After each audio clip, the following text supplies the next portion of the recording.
ஏதோ ஒரு மாறி இருக்கு. இதுதான் பிரச்சனைன்னு சொல்ல தெரியல. ஆனா இன்னமும் ஒண்ணு சரியில்ல. வெளியில என்னதான் நார்மலா இருந்தாலும், திடீர்னு யாராவது என் கண்ண பார்த்து "எப்படி இருக்க? லைக் நிஜமா எப்படி இருக்க?"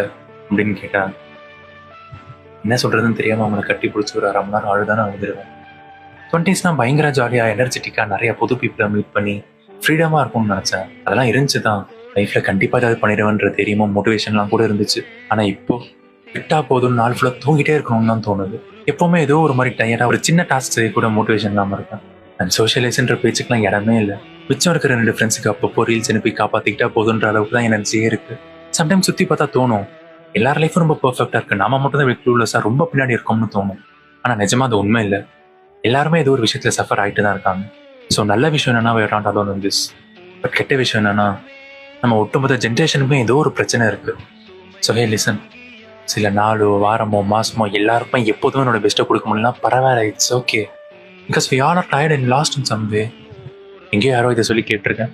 5 வருஷம் தொடர்ந்து சந்தோஷமா இருந்தவனே எவனும் இல்லை, 5 வருஷம் தொடர்ந்து சோகமா இருந்தவனே எவனும் இல்லை. ஸோ கவலைப்படாதன்னு கேட்க ஸ்டூபிட் அட்வைஸாக இருக்கலாம். பட் அது ஏதோ ஒரு மேட்டர் இருக்கு.